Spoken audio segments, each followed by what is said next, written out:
नमस्कार दोस्तों, मेरे पौधों की दुनिया में आपका स्वागत है। आप देख रहे हैं किरण की बागवानी और काफ़ी टाइम के बाद आप मेरी बागवानी देख रहे हैं। उसके कई कारण हैं। नया साल है, नया साल का इनफैक्ट ये मेरा पहला वीडियो है फुल फ्लेज। शॉर्ट्स तो आ रहे थे, वो भी कम आ रहे थे क्योंकि हम गार्डनर के साथ एक दिक्कत है कि अगर हम कहीं बाहर चले जाते हैं तो हम अपने गार्डन को शूट कैसे करेंगे, और अपने गार्डन को शूट नहीं करेंगे तो आपको दिखाएंगे कैसे।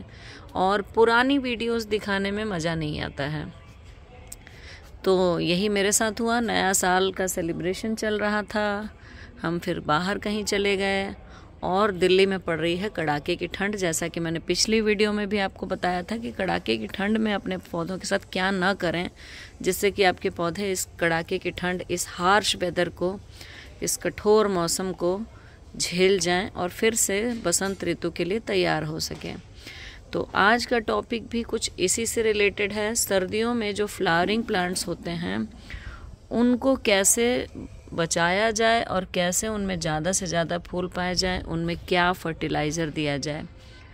लास्ट में आपको मैं ये सब चीज़ें भी बताऊंगी कि क्या नहीं करना है अपने पौधों के साथ आपको।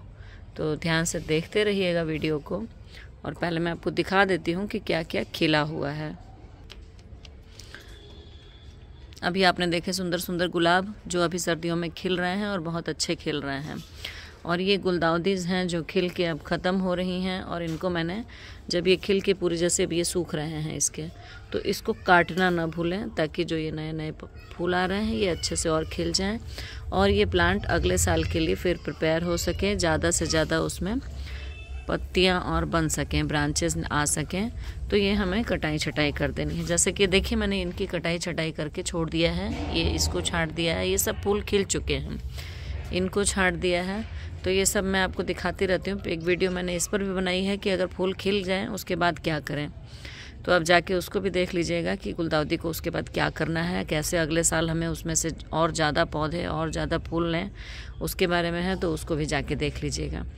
तो फ़िलहाल ये खिल रहे हैं और चूँकि दिल्ली में धूप ना के बराबर खिल रही है तो मैं यहाँ के हिसाब से भी बताऊँगी, और जहाँ पे धूप हो रही होगी वहाँ पे आपको क्या करना है मैं ये भी बताऊँगी। तो फ़िलहाल तो हमारे फूल बहुत कम खिल रहे हैं क्योंकि अब देखिए ये गज़ेनिया है, ये धूप होती है तभी खिलता है और रात को बंद हो जाता है।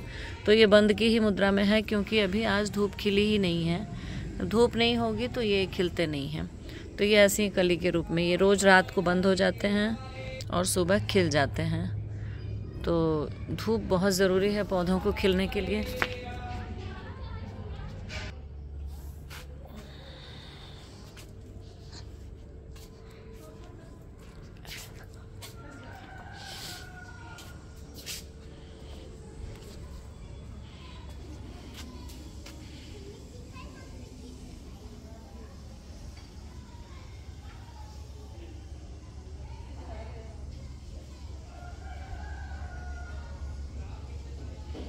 तो अब आ जाते हैं अपने टॉपिक पे कि फर्टिलाइज़र क्या देना है इनको। तो मैं हमेशा आपको बताती रहती हूँ कि फर्टिलाइज़र मौसम के अनुकूल दें। गर्मियाँ अगर हैं तो आप बहुत सारा लिक्विड फर्टिलाइज़र डाल सकते हैं अपने प्लांट्स के अंदर, लेकिन सर्दियों में आपको बार बार लिक्विड फर्टिलाइज़र देने की ज़रूरत नहीं है, ख़ास करके जहाँ पे धूप नहीं निकल रही है, कम धूप निकल रही है। तो धूप अगर आपके यहाँ बहुत आती है तो आप लिक्विड फर्टिलाइज़र दीजिए, लेकिन कम मात्रा में दीजिए क्योंकि उससे प्लांट्स में फंगस लगने का मिट्टी में डर रहता है और पौधों के ख़राब होने का भी डर रहता है। तो अभी आपको क्या करना है, जो अपने सीजनल प्लांट्स लगाए होंगे तो उनको ऑलरेडी आपने ट्रांसप्लांट करते टाइम जब आप नर्सरी से लाते हैं जैसे कि इस तरह के प्लांट्स को, तो आप ऑलरेडी उनमें खाद डालकर ही ट्रांसप्लांट करते हैं। इसलिए आपको बीच में आपको कुछ भी देने की ज़रूरत नहीं है। और अगर आप देना चाहते हैं तो सिर्फ सूखी खाद दीजिए, एक मुट्ठी कंपोस्ट डाल दीजिए प्लांट्स में, गोबर की सूखी हुई खाद डाल दीजिए या सरसों खली का पाउडर डाल दीजिए। पानी में भिगो के उसको देने की बिल्कुल ज़रूरत नहीं है। अभी पाउडर डाल देंगे तो धीरे धीरे वो उसको खाद मिलती रहेगी मिट्टी को। और वैसे तो जब आप ट्रांसप्लांट करते हैं ये छोटा पौधा ला के नर्सरी से, तो उस टाइम पर आप अपने गमलों में खाद डालते हैं, तो इसलिए अभी डालने की ज़रूरत नहीं है। अगर आपने खाद नहीं डाला है उस टाइम मिट्टी में, तो अभी आप एक एक मुट्ठी कंपोस्ट इनको दे दीजिए। ये मार्च अप्रैल तक खिलेंगे ये प्लांट्स, फूल, तो इसलिए इनको खाद की ज़रूरत पड़ेगी। लेकिन अभी जब धूप नहीं निकल रही हो आपके यहाँ तो लिक्विड फर्टिलाइज़र देने की बिल्कुल ज़रूरत नहीं है। जैसा कि मैंने बताया, सरसों की खली का पाउडर, कंपोस्ट सूखा हुआ और गोबर की खाद सड़ी और सूखी हुई आप एक एक मुट्ठी इसमें डाल सकते हैं। और पानी हल्का देना है इनको। पानी एक दिन दे दीजिए तो फिर आपको, अगर धूप आपके यहाँ नहीं निकल रही है तो हफ्ता भर भी पानी देने की ज़रूरत नहीं पड़ रही है। एक दिन अच्छे से दे दीजिए पूरे गमले में भर के, फिर आपको एक हफ्ते तक देने की ज़रूरत नहीं है। तो और अगर आपके यहाँ धूप निकल रही है अच्छे से और मिट्टी सूख रही है तो आप उसको 1-2 दिन के बाद पानी, जैसे कि रिक्वायरमेंट है, मिट्टी देखकर पानी दीजिए। क्योंकि गमले में है आपके पौधे, और मैं हमेशा कहती हूँ कि गमले में जड़ों के सड़ने का डर रहता है अगर पानी ज़्यादा डालेंगे तो। ज़मीन में तो पानी इधर उधर चला जाता है, आपकी जड़ों को उतना ही मिलता है जितनी ज़रूरत है और बाकी पानी ज़मीन सोख लेता है इधर उधर। लेकिन गमले में चूँकि सूखते नहीं हैं इसलिए आपको लिमिटेड पानी डालने की ज़रूरत है। लास्ट में बस आपको मैं यही बताऊंगी कि जो ये सड़ी हुई जो आप सब्जियों का, फलों का बहुत दिनों तक सड़ा के जो पानी, प्याज का पानी ये सब देते हैं ना अपने गमलों को गर्मियों में, इस टाइम आप बिल्कुल बंद कर दीजिए। क्योंकि इस टाइम आप देंगे उनको तो उनकी जड़ों के गलने का डर रहेगा। लिक्विड में दे देंगे एक तो उसमें फंगस भी लग जाती है। कई बार आप प्लांट्स को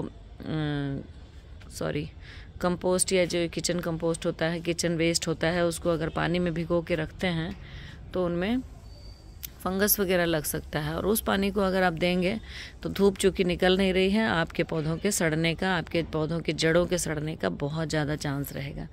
तो इसलिए आप अभी उसमें किचन वेस्ट का लिक्विड फर्टिलाइज़र बिल्कुल मत दीजिए। अभी सिर्फ आप पाउडर फॉर्म में दीजिए और पानी कम डालिए अपने पौधों को।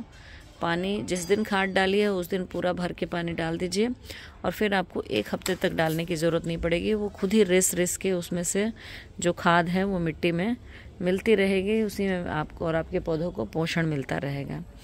तो यही आपके लिए आपका था कि सर्दियों में फर्टिलाइज़र क्या दें और क्या नहीं दें और क्या नहीं करें। तो मिलते हैं फिर एक नई वीडियो के साथ, नए टॉपिक पर। ऐसे ही आप फूलों की तरह खिलते रहिए, इन पौधों की तरह जीवन आपका हरा भरा रहे।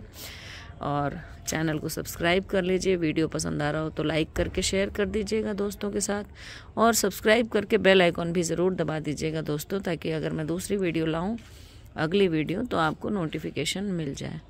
तो मिलते हैं फिर नई वीडियो के साथ, तब तक के लिए नमस्कार, बाय बाय, टेक केयर।